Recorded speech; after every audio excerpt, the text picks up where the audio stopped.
Hello, my name is Athenia Rodney, CEO and founder of Juneteenth NYC. This is a special invitation for you to attend with Juneteenth NY.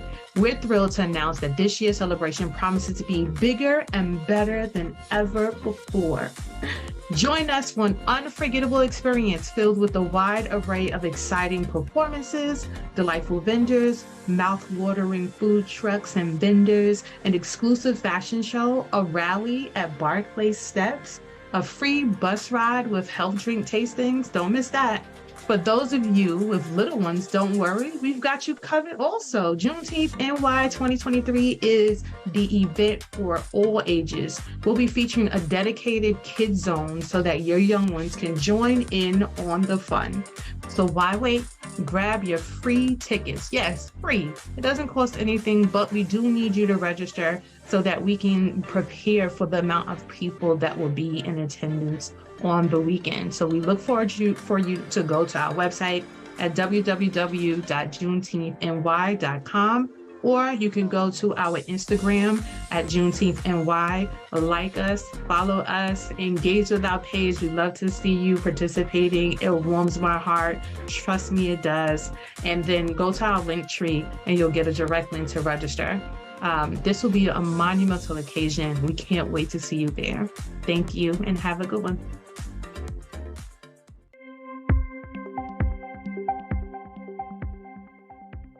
Good afternoon, community. Welcome back to our next segment.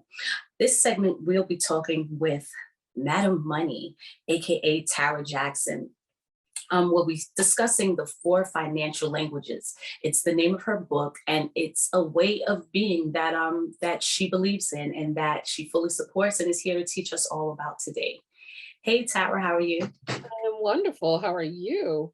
I'm really good. Just excited to be here today and excited to be here talking with you. I was all up in your Instagram page and checking you out and seeing who you are. And I saw that it's important to you to educate the community on just everything that we need to know about finances. And that you've written this amazing book called The 4 Financial Love Languages. Love Languages, there I go. It's based off of the same concept. I was just going to say, because when you first said it, I was like, yes, I'm super excited to have this conversation because of the 4 agreements. And I just know how profoundly that's affected my life. So I'm like, okay, I'm about to get another set of gems. Yes. I'm here for it. And I hope the community, and I know the community is here for it as well. So before we dive into the 4 financial languages, I would love for you to share with the community a little bit about yourself, who you are, what you've been up to, and then we'll go from there. Oh, well, I am a wonderfully, fearfully made and peculiar single mother of an amazing 27-year-old young man, I guess. I am an entrepreneur. I'm a former banking executive. I ran a financial institution for a few years. Been executive branch of financial institutions, credit unions specifically, throughout my career. And one of the things that I have done is experience major money mistakes. And so my passion has always been to provide the information in a way that it's fun and impactful so that those that have made those mistakes know that there's a resurrection after or life after, or if they can avoid the major money mistakes I've made, doing that and just doing it in a way that can make you laugh, that can make you think and make you move a little bit towards your financial goals. Wow, I absolutely love that. I'm thinking that most of the people that I've ever known that consider themselves to be, one of those words for me, peculiar, they are very fun typically. So it would kind of make sense that those 2 words would end up being in the same paragraph used by you. So financial fornication, that's your first book, baby. Can you share a little bit about that before we dive into where we are now? Yeah, that was the first introduction to me talking about money. What I realized is that people, I had a lot of clients that were celebrities. A lot of the housewives at the time, a few of them were my clients. And so when I decided to watch the housewives, because I don't watch reality TV, right? I realized that on these reality TV shows, they were okay with talking about relationships, who they slept with, who they wanted to sleep with, and all of that stuff. But nobody wanted to talk about their crappy credit. Nobody wanted to talk about the fact that they didn't really have any savings, that the houses weren't really theirs. You know, that they didn't want to really talk about the real stuff financially. And then what really hit me was when Hardee's did a sexy campaign, right? So Hardee's did a sexy campaign with they're selling a burger, but they used half naked women with bathing suits on top of cars, pouring water all over them just to bite into a burger to sell a burger. Now they were banned after a while. The sexy campaign was banned, but that made me realize that if sex can sell a cheeseburger, it can probably sell financial literacy, right? So people like to talk about relationships. So I figured I would talk about financial relationships, how we're financially promiscuous with credit cards, sometimes multiple credit cards. Don't judge us, you know? And then we end up with financial STDs, substantially tremendous debt, you know, and then babies hurt. So I figured if I'm dealing with them, somebody else is dealing with them. So I teach people the cures of those financial diseases and teach you how to date your banks, just like dating a man or a woman. There's 5 phases to it. And if you skip some of those phases, you'll get in a financially abusive relationship and you might get your assets kicked. I said asset. So, you know, I figured if we can giggle a little and we can relate to it, we can learn and move on with the conversation. So that was just the first book was my freshman book. It was start the conversation about how money is very similar to our physical and our emotional relationships and how we can cure those and have really, really pleasurable financial relationships. Wow. And I guess that's why Wow. I came out of money. Listen, that is divine. You know, right now you are speaking my language and I'm like, I wish you could teach me literally every conversation about finances through your lens, because the way my mind is able to even wrap around it in that fun way. I am laughing on the inside. My belly is like getting that little feeling that you get when you have that deep belly laugh, but you know, try to keep the face. So I have that deep belly laugh feeling, but I also have what I feel is like a heightened registering of what you're talking about right now. Mhm. Like it's hitting different. It's hitting way different than when I'm sitting with someone having a super financial conversation, because as I shared in one of the other segments, whenever it comes to finances, just my story about finances, it kind of takes me into a shutdown mode sometimes. Right. So I'm in this space in my life where it's like, okay, I can't afford to live in that space anymore, because we all know what happens when you shut down. Life passes you by and you drown. So not trying to do that. So it's almost like you are a gift from God. Right So now. what if you made the change because you wanted to, not because you feel like you have to? Like if we feel like I have to go to the gym, right? Yeah. I have to go to the gym. I need to lose weight, you know. I'm a big girl, I like to eat. But for health's sake and all that stuff, I have to go to the gym. Now, what if someone made it really fun for me to do something? Now I want to work out. Don't necessarily have to go to the gym, but now I want to work out, and the gym may be a part of that.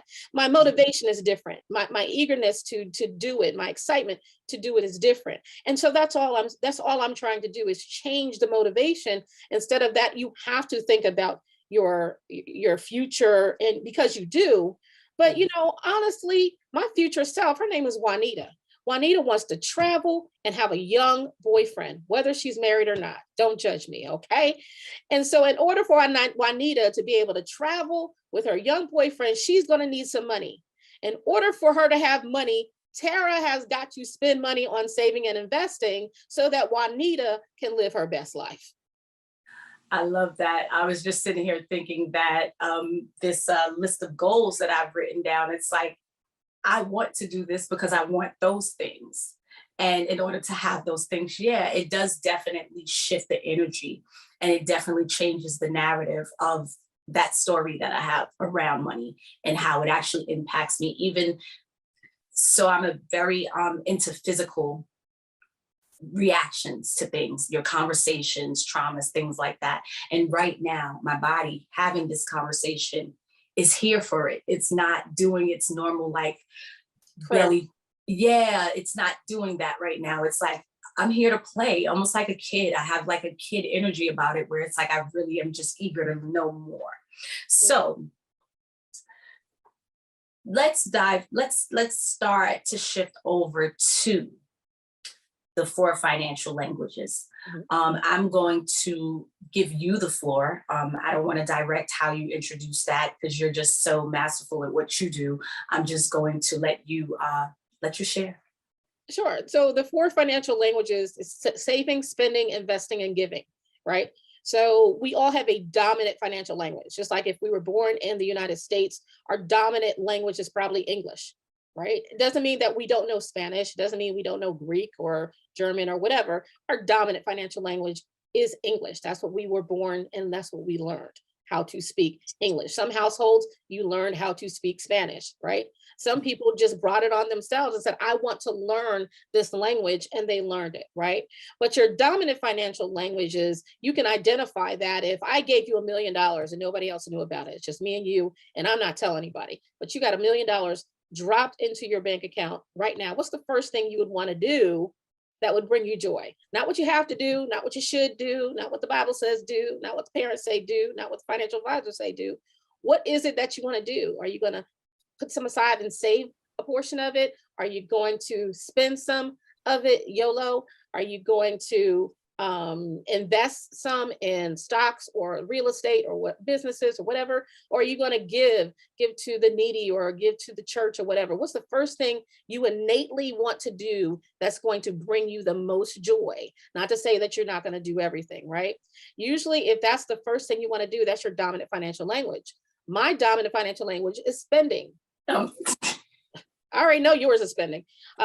Just how you were talking, I'm like, she's a spender like me. Okay. You know, and I tell people all the time, spenders, you know, we're special, we're different, but we're petty. You know, call me Petty LaBelle. You know, you don't tell a spender not to spend their money because they'll spend their money, your money, and everybody else's money, right? So you just some things you don't do. You don't tell a saver to spend because they're going to hoard their money and hide it from you, and they'll always claim broke because they're afraid the spender is going to spend their money, or they're afraid the investor is going to invest all their money and lose it. You know, investors, they want to see a return on investment, whether it's through money, whether it's through people, whether it's through energy, whether it's through conversation. They want a return on their investment. And givers, they are philanthropists. They want to give. How can I help? They are resources. The first thing they'll do is they'll give to someone. They'll give to a family member. They'll give to their family. They'll give, but they forget sometimes that they have to put their financial oxygen mask on first. And the people that they're giving to won't always be there to save them when they need it.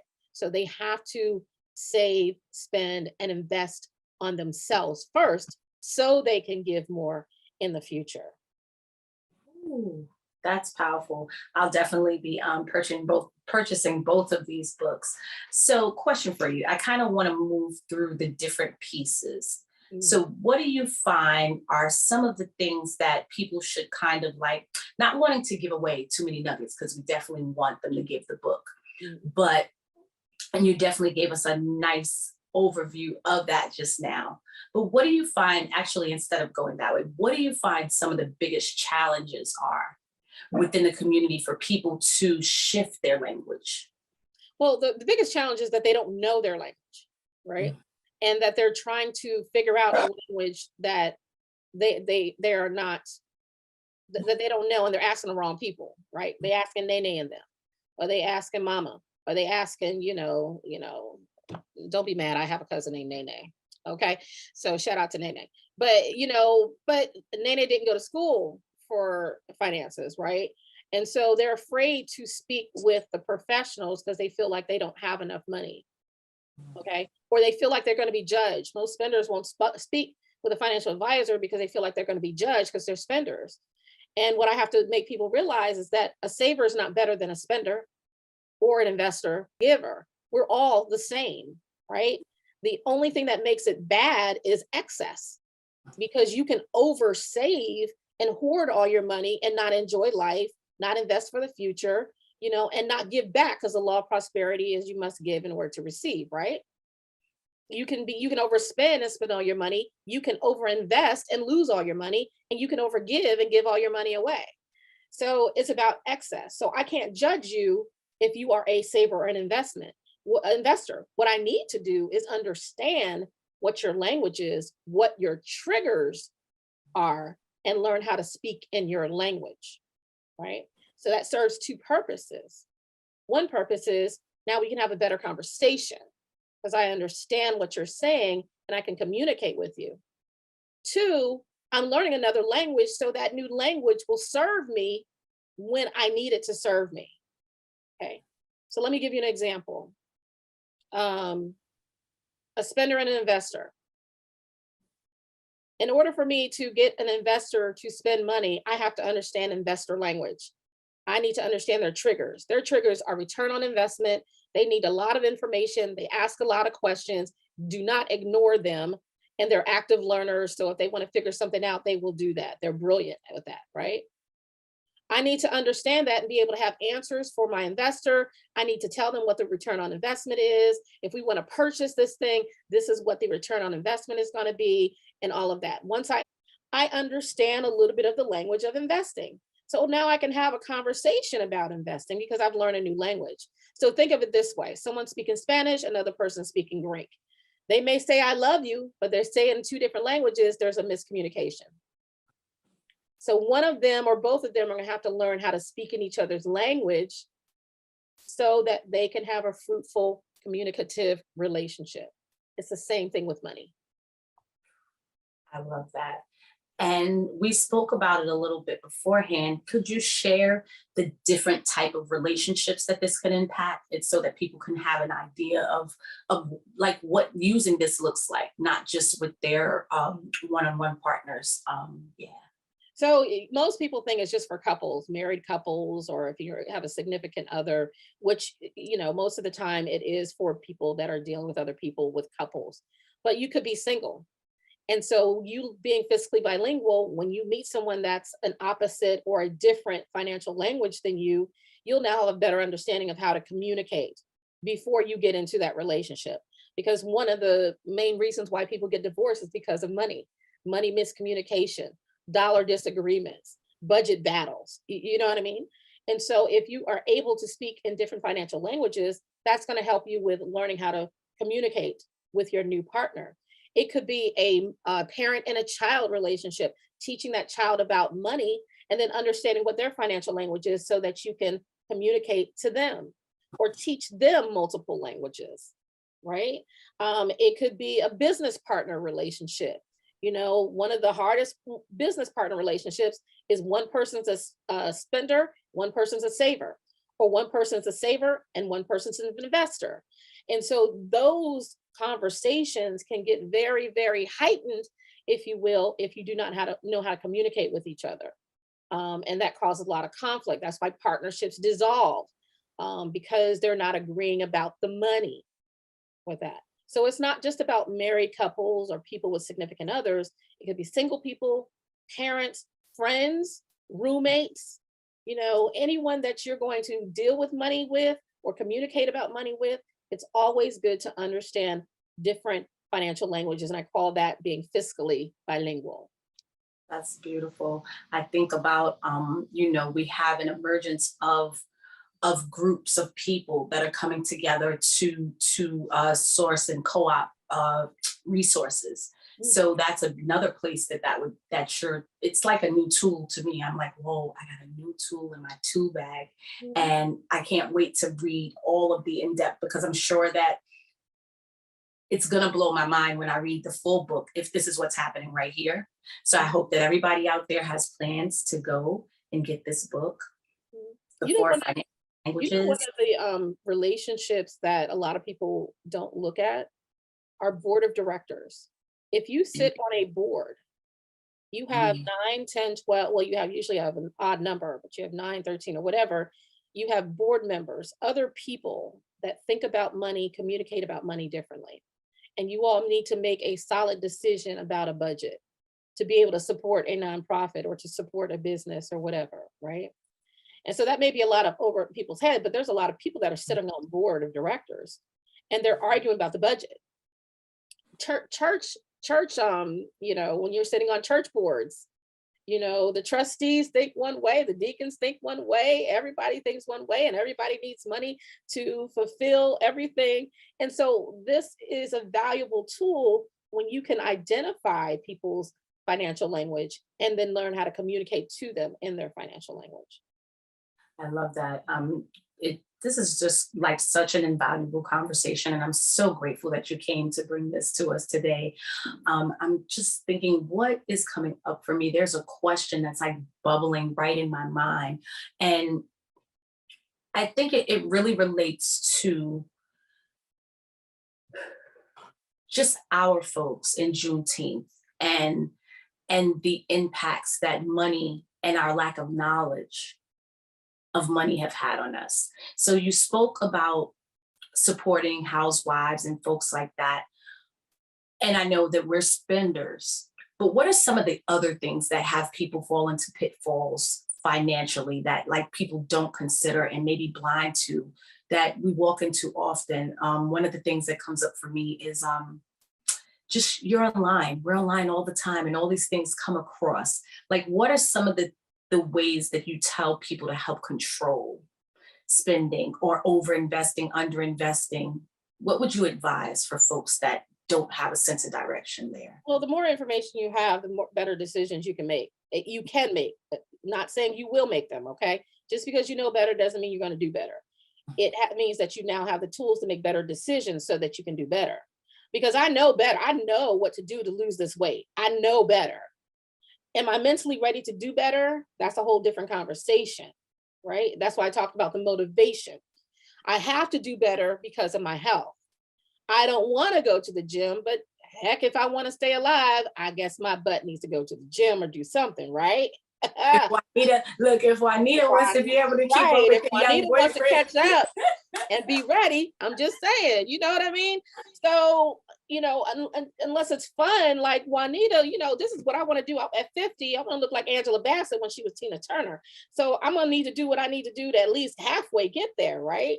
So it's a part of the motivation. And a lot of people, they think ignorance is bliss. Ignorance is not bliss. It's expensive as hell.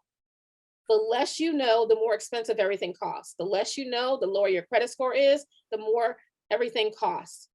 From utilities, credit, everything costs more with a lower credit score. And if you don't understand how a credit score is made up, how to fix it, how to create it, how to manage it, then you're always going to be bound by what people say that how much you have to pay, instead of you walking in and determining what you want, right? I call it the Idris Elba versus Biggie Smalls effect. Okay, don't judge. Okay, I love me some Biggie though, but I'm just saying, before Biggie Smalls had money, let's go there. Before Biggie had money, I'm following. Okay? When he got some money, he looked really, really good. But I'm just saying, before Biggie got money, a lot of people's credit score kind of looked like that. When he walks up in the club, there's not a lot of females checking for him. Let's be real, right? Idris Elba, whether he has money or not, we checking. I'm checking. Let me not generalize it. I'm checking. I think most of us are checking. I'm checking, okay? And so financial institutions are the same way, superficial. Your credit score, how sexy is your credit score, will determine if they're going to give you what they can give you and you get what you get, or they throw everything at you and you can choose what you want. You want to be able to choose what you want, right? And the United States, having a good credit score will allow you to have opportunities to get OPM, other people's money, to be able to finance certain things. You need to understand the difference between credit and debt, right? Credit helps to leverage and get you the things you want. Debt is the credit you can't pay, or that is a burden you can't pay. And when credit turns into debt, that's when it becomes bad credit. People say, what's good credit and bad credit? Good credit is the credit you can afford to pay. I love your realness. Let's work it out. You know what I'm saying? They're like, oh, houses are good credit. Not if you can't afford the mortgage. Mm. Not if Mm. you foreclose. The tax, all that good stuff that comes with it. You know what I'm saying? So the misunderstanding the realness of the information that you get, understand what a real asset is. An asset, my home is not an asset until I can make money off of that. I make money off assets. I used to tell my son this when he was 2. Assets put money in your pocket, liabilities take money out your pocket. And we had to determine, when he was 5, what is an asset, what is a liability. And you do that with friends and family members and jobs. Once you understand the object of that game, that assets put something within you and liabilities take stuff out of from you, then that's going to help you to understand the whole line of dealing with money. Because a lot of people are buying a whole lot of things, or they think they're investing in things that are actually liabilities, and they wonder why they're cash broke. Mhm. So I think a lot of the challenges with us is not that we're stupid, we're smart, we're resilient. We built this country. I'm just saying, we built a couple countries, a lot of countries, a lot of nations. So it's not like we don't have the capacity to do it. We just some of us have this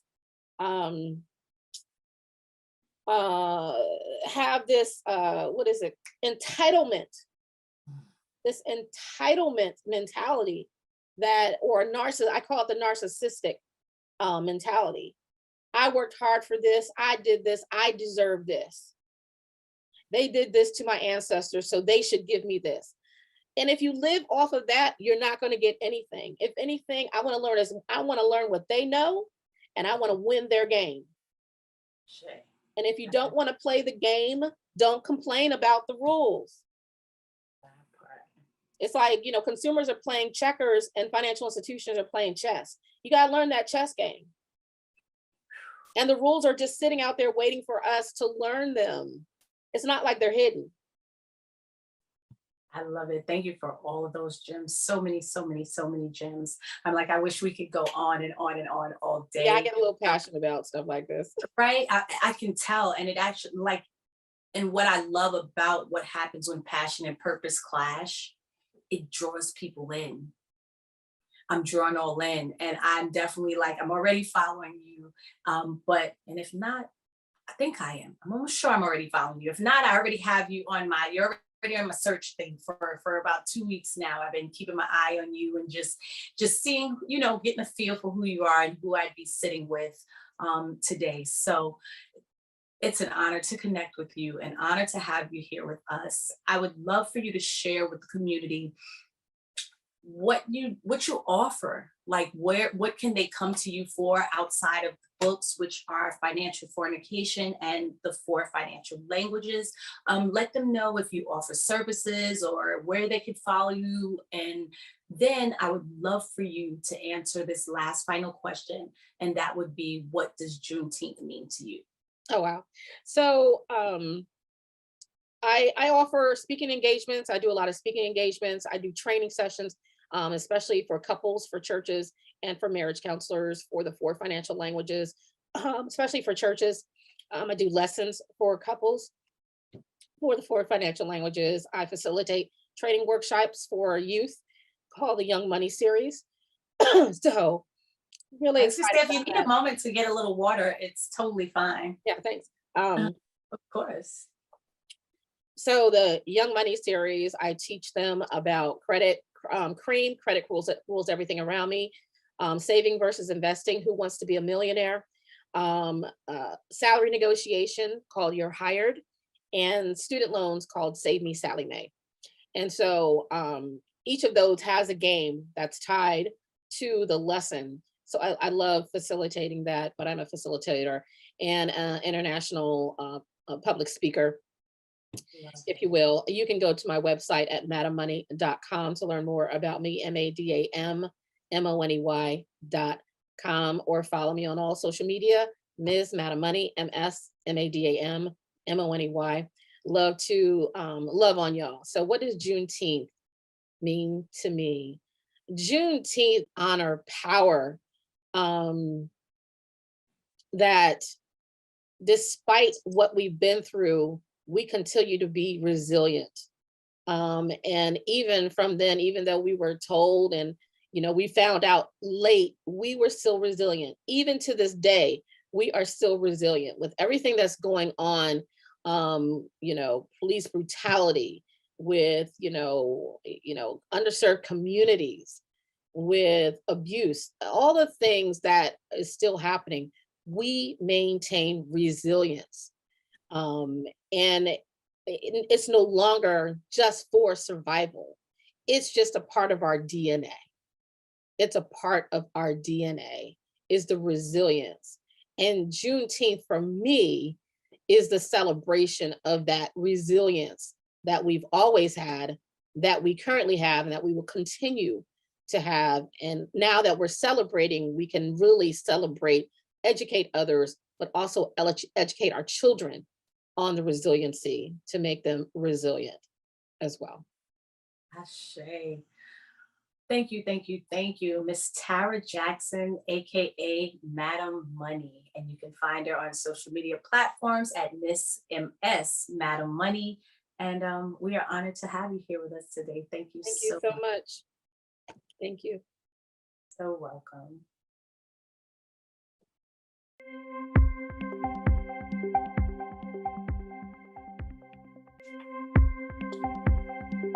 All right, community. I hope that you guys are really enjoying today's programming. Up next, we have a gentleman named Reverend Brandon Smith. Reverend Brandon Smith has been engaged with spiritual, religious, and metaphysics for the last 8 years.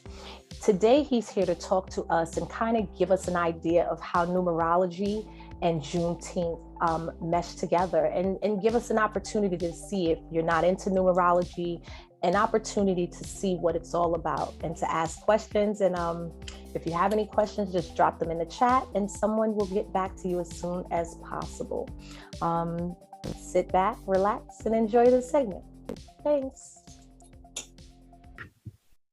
Good evening, everyone. My name is Reverend Brandon Smith, and I am an astronumerologist. I'm the founder and CEO of Be Well Energy Wellness. And Be Well Energy Wellness is a holistic wellness practice where we combine the sciences of astrology, numerology.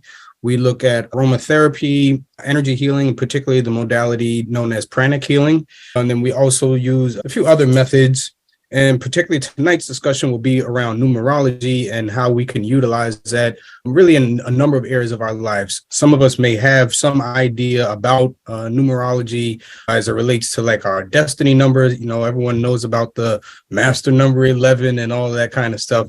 But tonight we'll go, just a little bit deeper into it. And then we'll also look at from the Juneteenth holiday, June 19th, what that could look like, or at least an interpretation of that from a metaphysical perspective in terms of where we are today and how we can, utilize the energies of this number.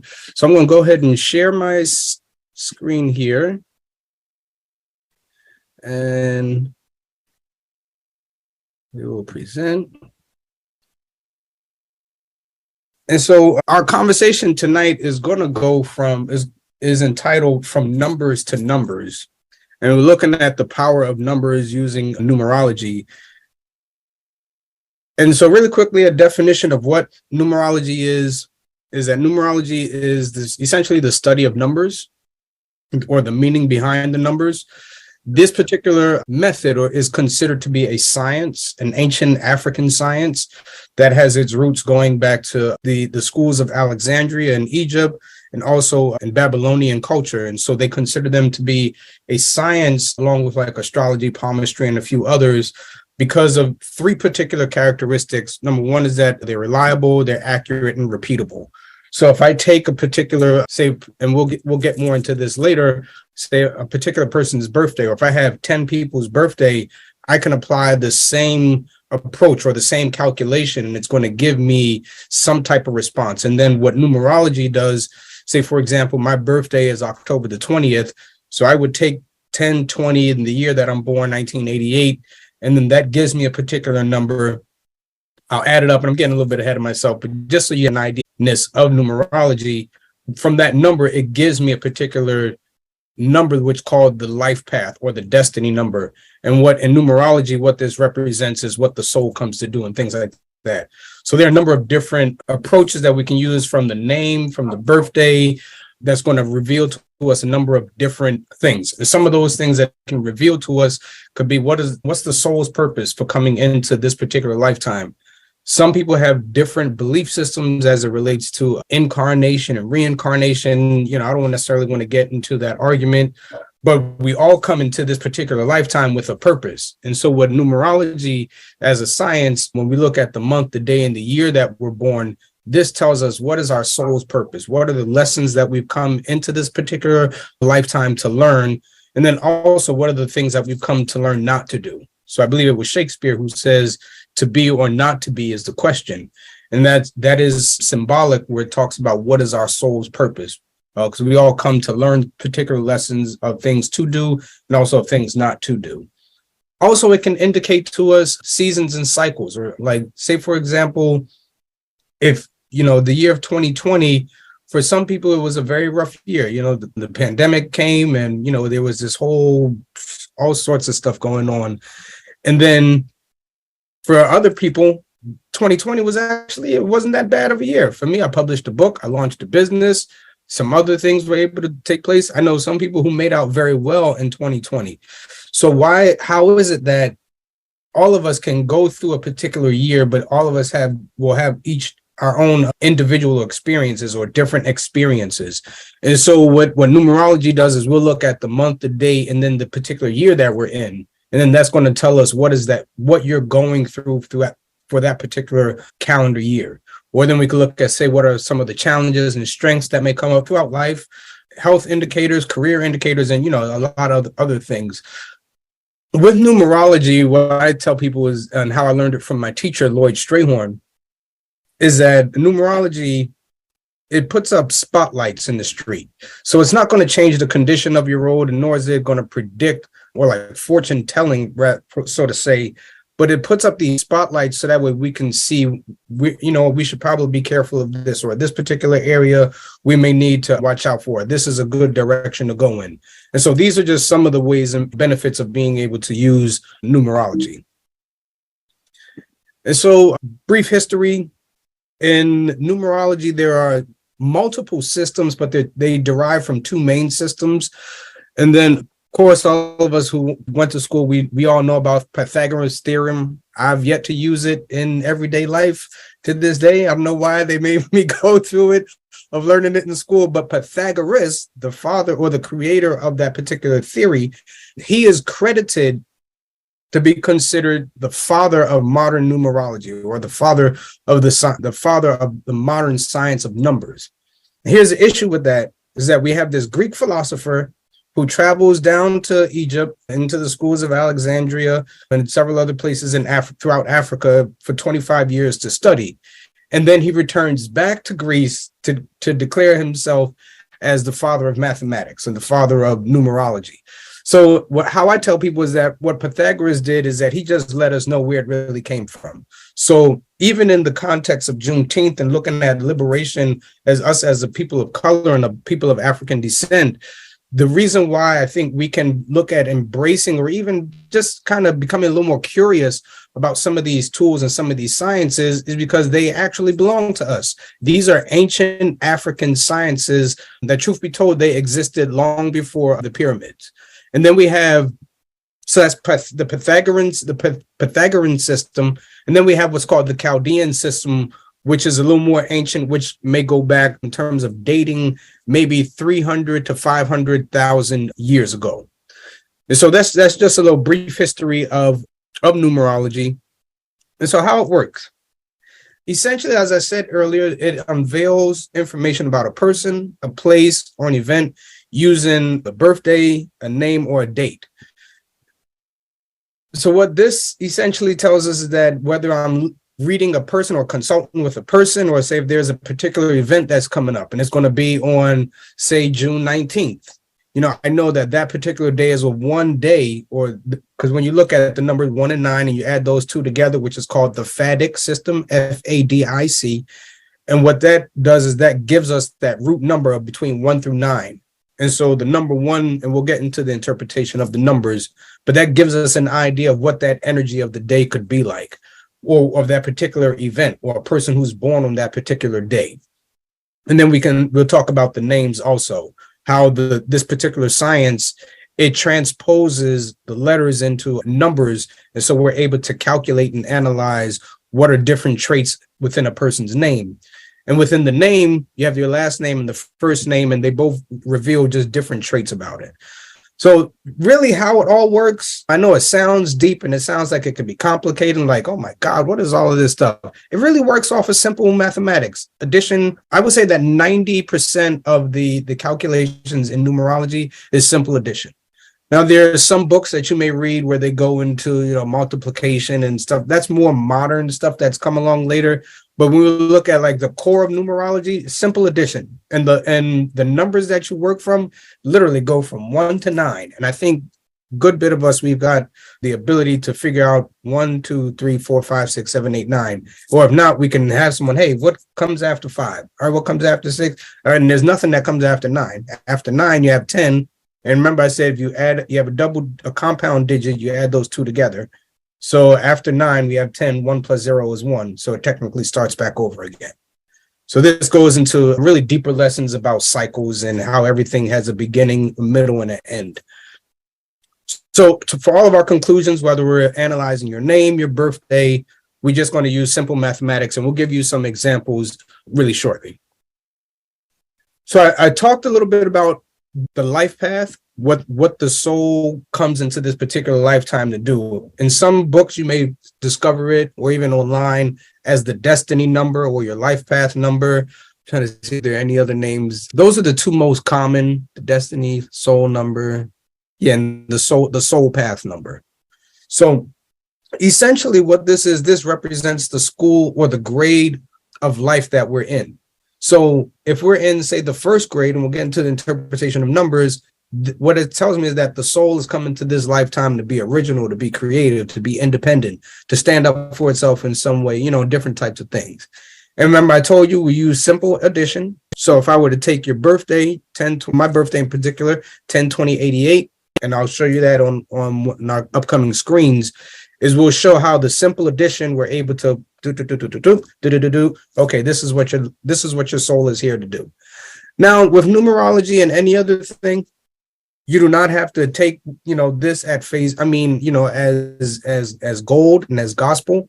For me, this is just another path of being able to understand yourself, being able to understand others. The work that I do, I consult a lot of parents who have children who may say, how can I work better with my child? Okay, so we'll look at the child's name and birthday and what their soul is supposed to be doing. And that way we can figure out how to work best with them and different things like that. The soul or the life path number, it can indicate persons that we may attract throughout our life or who may play important roles in our life. It can indicate particular surroundings or events or places that a particular individual may encounter. And so here's just a real quick breakdown. And this is, of course, not all of the meanings, but just in terms of being able to have a basic understanding, some of the meanings of the numbers. We have the number 1, which means and if you want to screenshot this, absolutely feel free. The number 1, which essentially at its core means being original, being creative, represents leadership, and being inventive, or having a sense of like independence, or even like independent thinking, or the desire to be number 1 or to be first.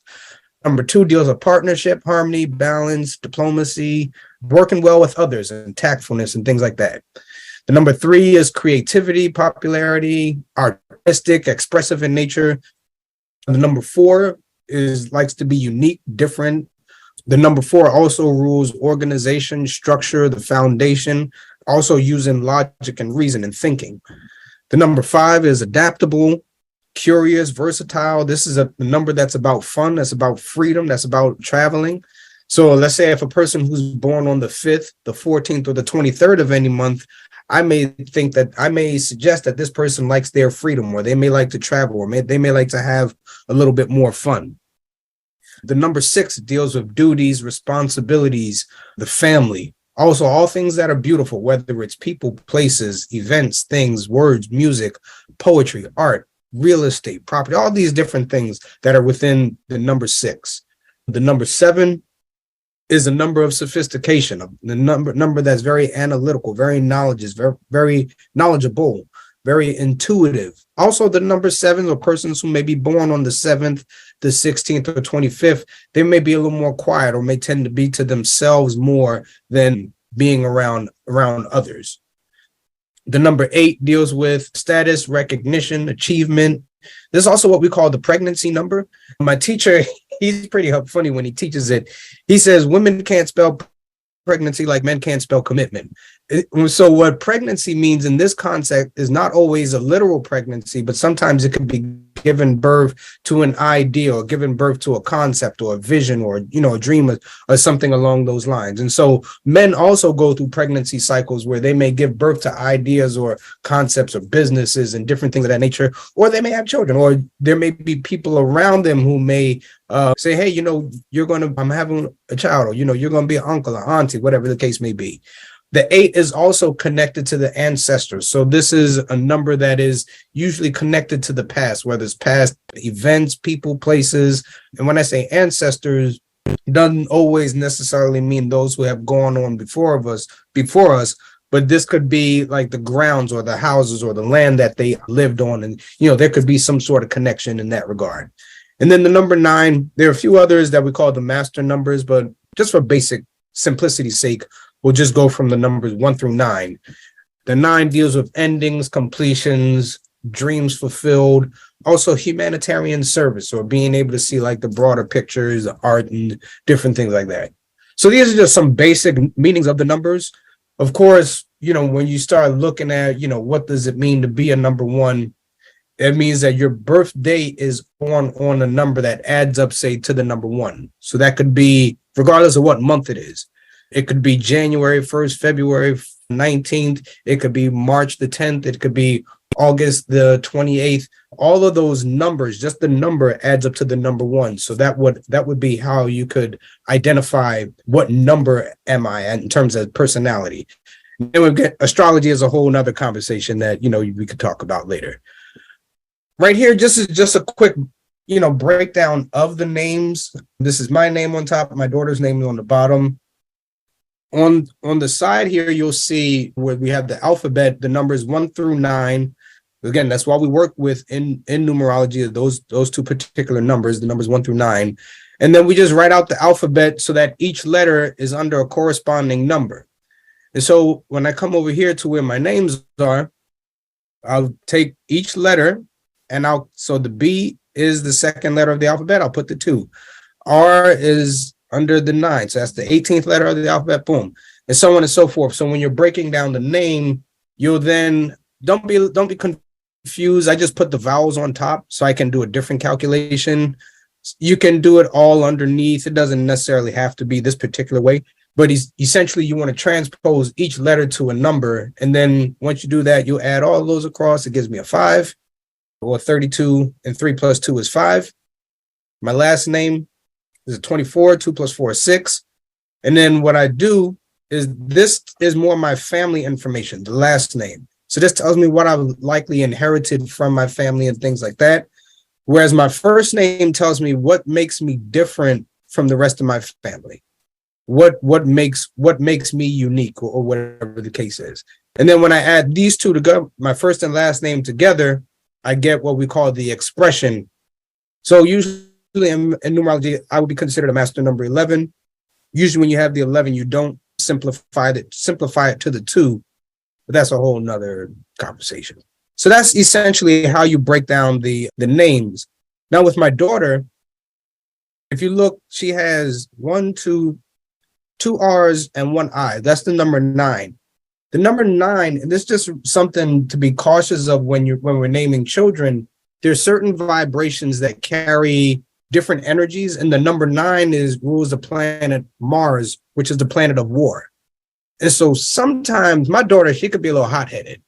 She can give me the business with her eyes and with her attitude, with her tone, and they'll raise her volume above maybe like a 4 or 5, but she can just test me, and she'll go there with me, especially, and her mom and my sister and everybody else. So sometimes you want to be cautious of what are the numbers that are within the name. So these are another ways in which we can utilize these sciences so we can ensure our children and the generations going forward have, good vibrations to their name. And if you're interested in getting in contact with me to learn more about numerology, you can visit my website, www.b-wellenergywellness.com. You can email me at brandon@b-wellenergywellness.com. My contact number, 866-649-6211. You can text or call at that number, or follow me on Instagram at b.well.energy.wellness. And this essentially is just a little bit of my journey since 2016, starting in basic pranic healing, learning numerology, and going through a number of other healing programs and certification. And so I hope this presentation was insightful and, fascinating in some kind of way, or maybe it may have sparked some sort of curiosity. And so definitely would encourage you to reach out to me so we can learn how to demystify some of these sciences, especially that may have some stigmas as it relates to from like religion and, all those different aspects. And of course, I told y'all I'm a reverend, I've been ordained. And so a lot of people say, how can you be a reverend and you do this energy healing? I got a zodiac chart sitting right here on my wall. For me, there is no separation between the two. And so let's look at how we can demystify these sciences so we can really use them to help us to, be in the best position for our lives. So thank you very much for your time this evening. I appreciate you. Thank you.